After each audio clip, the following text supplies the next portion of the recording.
여러분, 하나님의 백성은 7번 넘어져도 8번 다시 일어나는 사람들입니다. 왜냐하면 하나님이 넘어진 우리를 다시 일으켜 세워주시기 때문입니다. 우리 7월과 8월을 영적 재충전의 시간으로 보내고 있는 기간인데, 우리 에스라서 말씀을 함께 살펴보면서 저와 여러분의 삶과 믿음도 다시 한번 새롭게 세워지는 은혜가 함께 하시기를 소망합니다. 에스라서와 느헤미야는 원래 하나로 된, 구약 성경에 보면 원래 한 권의 책입니다. 그런데 나중에 후대에 성경이 또 번역되면서 나뉘어지게 된 책입니다. 이 두 성경의 내용이 비슷한 주제를 다루고 있다는 겁니다.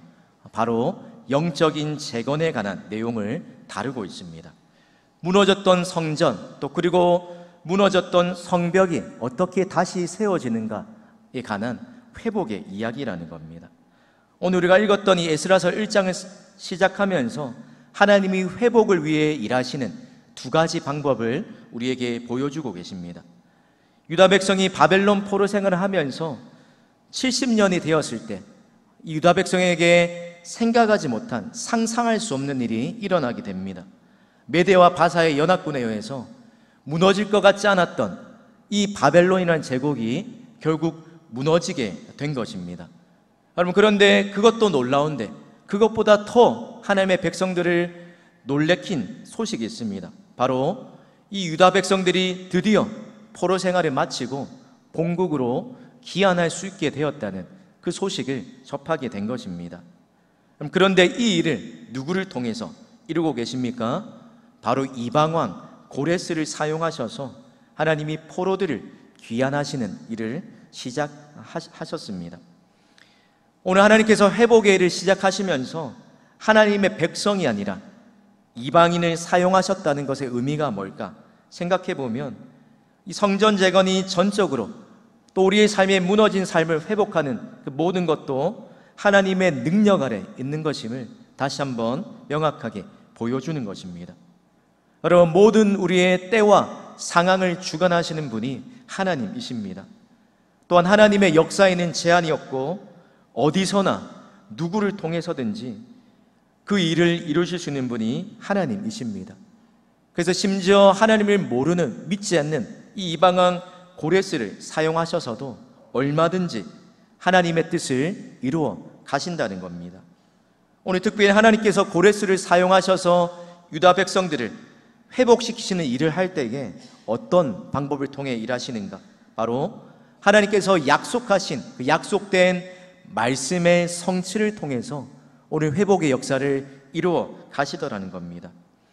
바벨론의 포로로 끌려가기 전에 하나님께서 이미 예레미야 선지자를 통해서 그 포로 이후에 일어날 일에 대해서 미리 예언하셨습니다. 우리 예레미야 25장 11절과 12절 말씀입니다.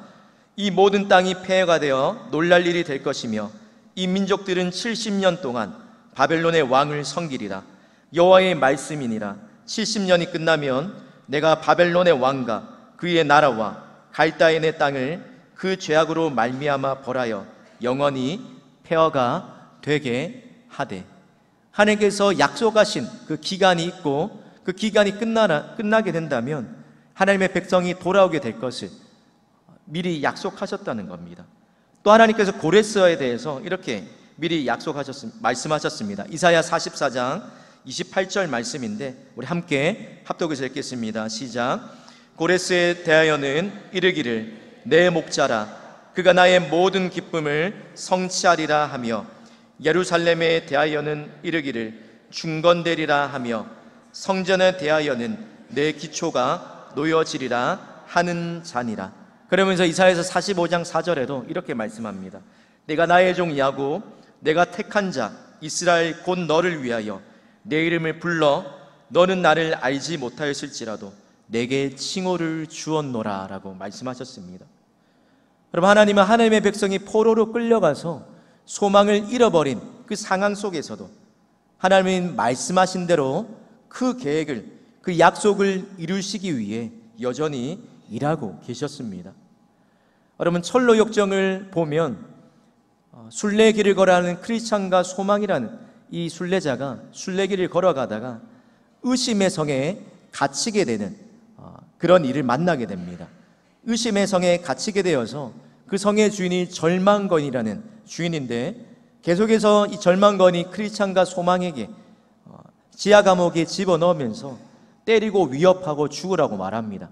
그러면서 직접 그렇게 죽이지는 않고 계속해서 절망을 심어주는 일을 하게 됩니다.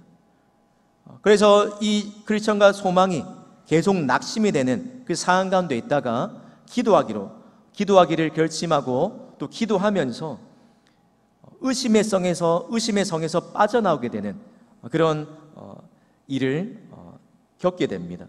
여러분, 이 크리스찬과 소망이 절망에 빠졌다가 거의 죽을 지경이 되었다가 이 의심의 성에서 빠져나올 수 있게 된 그것이 어떻게 가능하게 되었는가?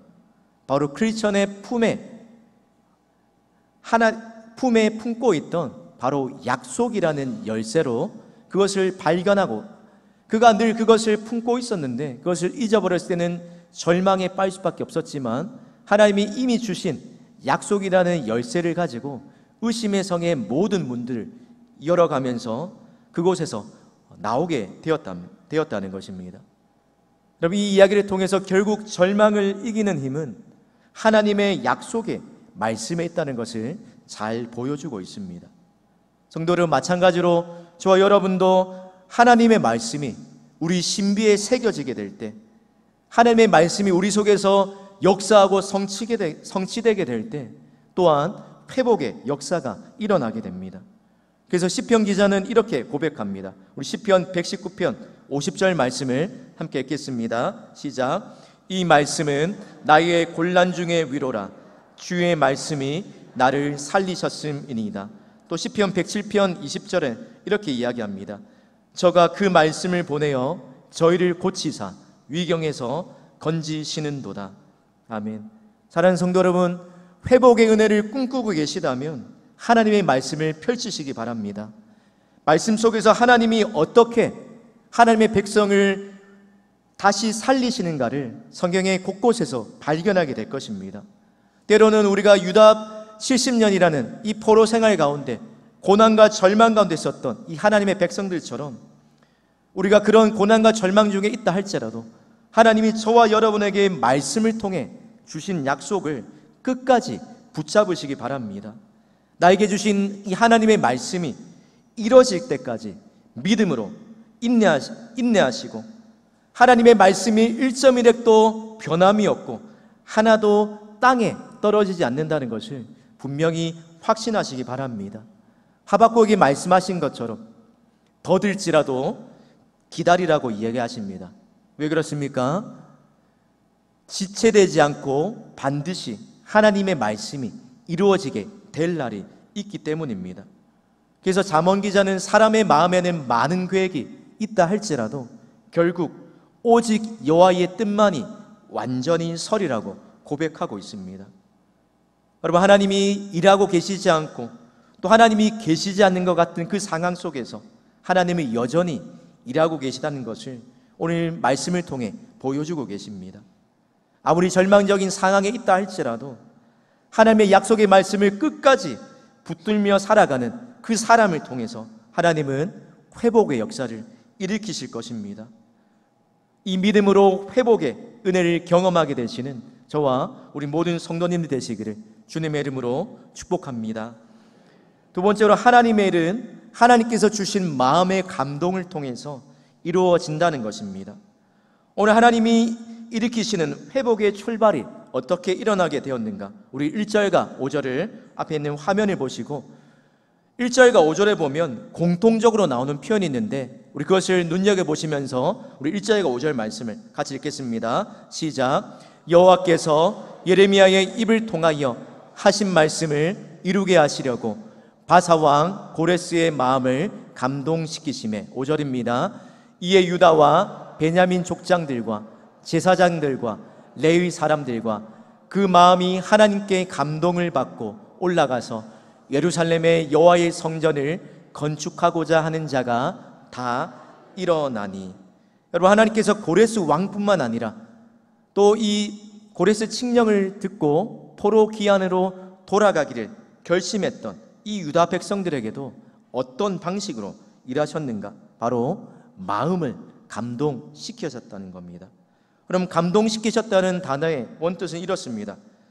흔들어, 깨우다, 휘젓다, 부추기다라는 이런 의미로 사용되는데, 그래서 이 구절을 원문으로 직역하면 하나님이 그의 마음을 움직이신이라는 뜻으로 하나님께서 마음을 감동을 받았다라는 말을 이해할 수가 있습니다. 그러니까 하나님께서 고레스의 마음뿐만 아니라 하나님의 백성들의, 이 고레스의 칙령을 들은 하나님의 백성들의 마음 또한 하나님께서 직접 움직이셨다는 겁니다. 여러분, 이러한 모습들을 우리가 성경에서 에스라서뿐만 아니라 에스더와 또 느헤미야, 또 다니엘과 같은 이런 역사서에서, 또 선지서에서 종종 보게 됩니다. 하나님께서 이방 왕들의 마음을 움직이셔서 하나님의 주권적인 역사를 펼쳐가는 것을 우리가 종종 보게 됩니다. 에스더가 아닥사스다의 왕으로 선택받았을 때도 하나님께서 왕의 내시, 그 무무간의 눈에 먼저 들게 하시고, 다른 처녀들과 비교할 때 참 초라한 모습이었지만 그런데도 왕의 눈에 띄게 하셔서 왕으로 간택되게 하셨습니다. 느헤미야도 성벽이 불탔다는 그 소식을 듣고 수심에 가득하게 되었는데, 그 당시에 갈래대로 왕 앞에서 수심에 가득한 모습을 보인다면 자칫 잘못하면 죽을 위기에 처할 수밖에 없었는데, 하나님이 이 아닥사스다의 왕의 마음을 움직이셔서 근심에 빠진 이 느헤미야의 사정을 먼저 물어보게 하시고, 또 느헤미야가 기도하고 계획하고 꿈꿨던 그 일들을 이 왕을 통해서 추진하게 하셨습니다. 이런 의미에서 하나님의 마음을 감동시키셨다라는 말은 역사의 배후에서 일하시는 이 하나님의 주권적인 역사를 보여주는 의미입니다. 하나님이 고레스 왕의 마음을 움직이셔서 그에게 명령하셨다는 겁니다. 그래서 명령을 하다면 지정하여 맡겼다, 또 부여된 임무를 수행하고 성취한다라는 의미로 사용된 의미입니다. 그러니까 고레스 마음대로 이 일들을 그냥 우연이나 자의적으로 한 것이 아니라 하나님의 역사를 이루기 위해 이미 예언하신 그 말씀대로 하나님이 그에게 주신 그 마음으로 고레스가 그 일을 행하고 있다는 겁니다. 그래서 세 가지를 공포하고 조서를 내립니다. 본국으로 돌아가고 또 하나님의 성전을 건축하라라고 명령합니다. 그리고 이 일을 할 때에 주변 사람들에게 하나님의 성전을 위해 필요한 예물들을 드리라고 그렇게 공포하였습니다. 여러분, 이러한 일들을 세상적인 관점에서 보면 그저 우연이거나 또 이 고레스가 바벨론과 다른 관용 정책을 펼쳐서 행한 그런 역사적인 단순한 사건으로 볼 수밖에 없지만, 그러나 우리가 믿음의 관점으로 하나님의 시선으로 바라보면 역사의 주관자이신 하나님께서 이 고레스의 마음을 움직이시고 또 그 마음을 통하여서 이루신 사건임을 분명히 알게 된다는 겁니다. 오늘 하나님께서 또 6절을 보면 그 마음을 감동시키신 또 다른 사람들을 소개하는데요, 그 사면 사람들이 유다 백성들이 성전을 짓는데 필요한 여러 가지 물품과 예물들을 기쁘게 드렸다라고 이야기합니다. 하나님이 마음을 감동시키셨다는 직접적인 표현은 아니지만 기쁘게 드렸다라는 이 말을 통해서 하나님께서 동일하게 또한 그 마음을 움직이신 것을 보게 됩니다. 기쁘게 드렸다는 말은 이전에 출애굽 시절에 하나님 앞에 성막을 건축하고 또 성전을 건축했을 때 사용했던 단어입니다. 그러니까 자발적으로 바치고 자원하는 예물을 드렸다는 의미입니다. 여러분, 왕의 명령도 동일했습니다.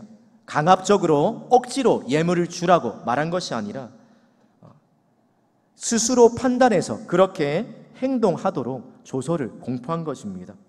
그래서 이 조서를 들은 이 남은 사람들이, 주변 사람들이, 이 사람들의 마음도 움직여서 하나님께서 감동시키신 그 마음 따라서 본인의 의지로 이 일들을 하게 되었다는 겁니다. 성도 여러분, 하나님은 우리의 마음을 움직이실 때에 강요하거나 억압하지 않으십니다. 인격적인 방식으로 일하신다는 것입니다. 마음의 감동을 받아서 자원하는 마음으로 그 일들을 기쁘게 행하게 하신다는 겁니다. 그래서 빌립보서 2장 13절 말씀은 이렇게 말씀합니다. 너희 안에서 행하시는 이는 하나님이시니 자기의 기쁘신 뜻을 위하여 소원을 두고 행하게 하시나니.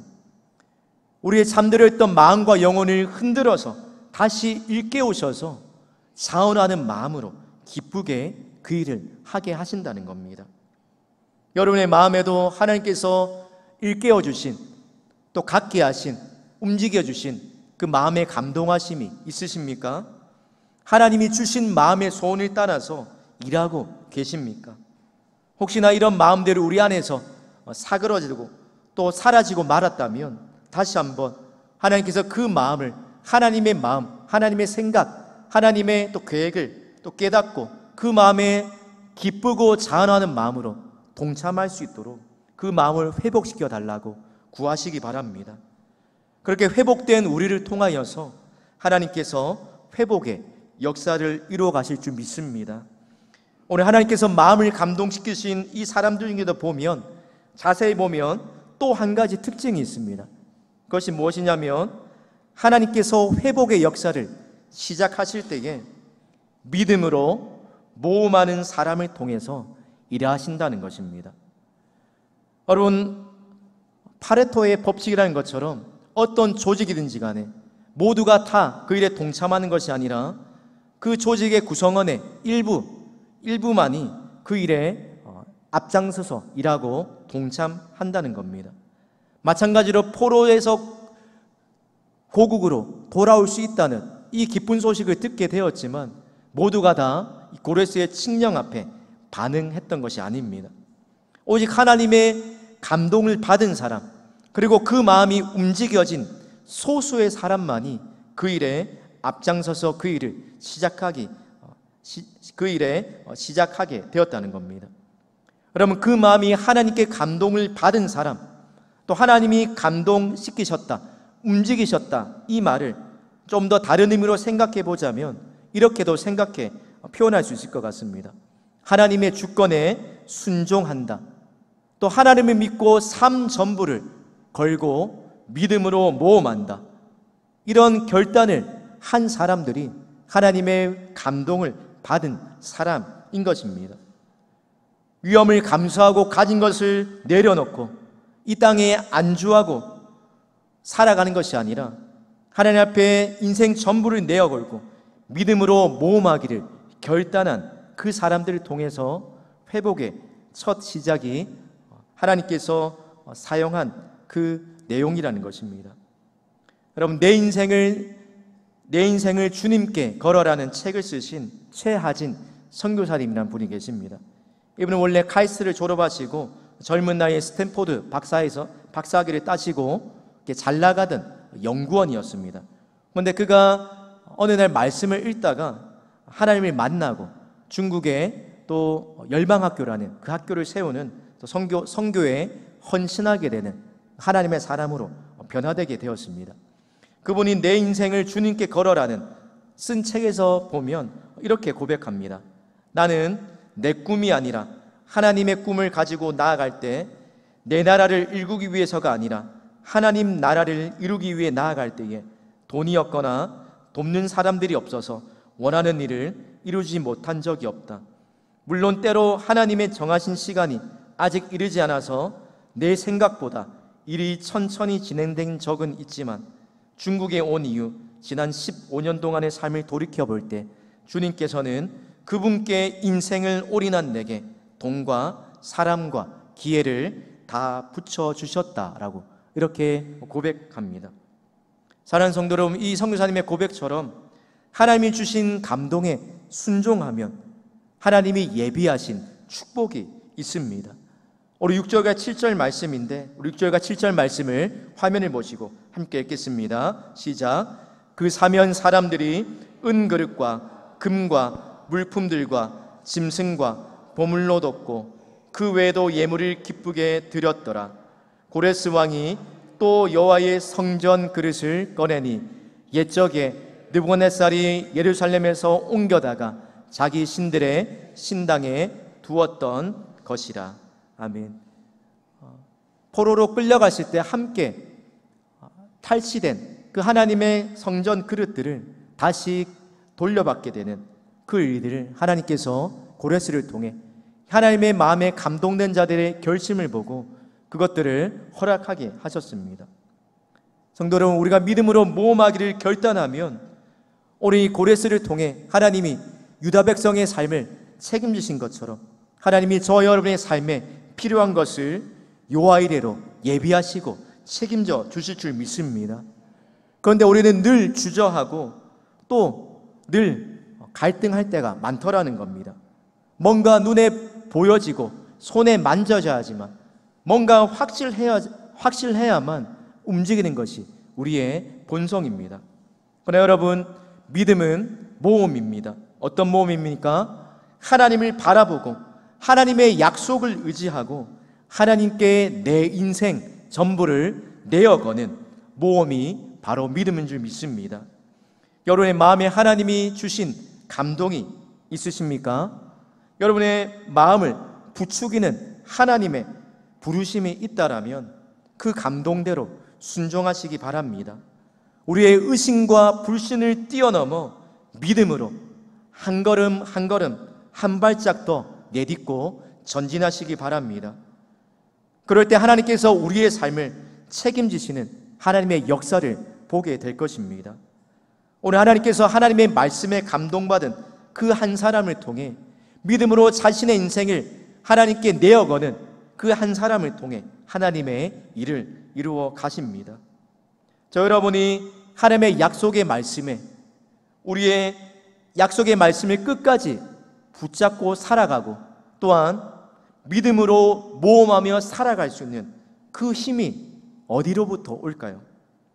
오늘 이 에사서 1장이 시작되는 이 모습을 통해서 죄로 인해 포로로 끌려간 자기 백성을 여전히 잊지 않으시고 실패와 연약함 중에서도 여전히 사랑하시고 구해내시는 하나님의 신실하신 사랑 때문인 줄 믿습니다. 송명희 시인이 쓴 그래도라는 이 찬양의 가사를 보면 이 가사에 이렇게 고백합니다. 내가 나를 떠나가도 그래도 나는 너를 떠나지 않으며 내가 나를 사랑하지 않아도 그래도 나는 너를 버리지 아니하리라. 내가 지은 죄 많으나 그래도 나는 너를 용서하리라. 내가 천하고 미련하나 그래도 나는 너를 받으리라. 내가 천하고 미련하나 나는 너를 받으리라 라고 고백합니다.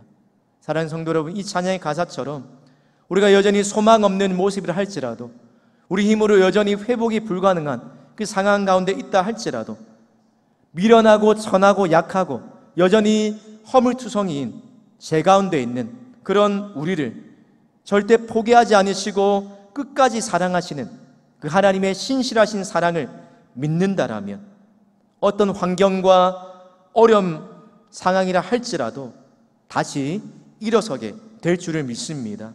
바라기는 오늘 저 여러분의 삶과 믿음 가운데에 하나님이 일으키시는 이 놀라운 회복의 역사가 약속의 말씀을 끝까지 붙잡고 믿음으로 모험하며 살아가기를 다짐하는 우리 모든 동부교회 성도님들 가운데 함께 하시기를 주님의 이름으로 축복합니다. 기도하겠습니다. 지금도 살아서 역사하시는 하나님 아버지, 우리의 상황과 형편을 굽어 살피시는 하나님께서 하나님의 때에 하나님의 신실하신 약속과 사랑으로 우리의 삶을 다시 회복시켜 줄 줄 믿습니다. 그때까지 인내할 수 있는 믿음을 허락하여 주시며 하나라도 땅에 떨어지지 않는 하나님의 약속을 붙잡고 살아가는 믿음을 허락하여 주시옵소서. 여전히 신실하신 하나님의 사랑 때문에 우리가 우리의 삶을 주님께 걸 수 있을 줄 고백하오니 이 믿음으로 살아가는 하나님의 모든 백성들 가운데에 여호와의 이레로 준비하시고 채우시는 은혜를 경험하게 하여 주시옵소서. 감사드리며 예수님의 이름으로 기도드립니다. 아멘.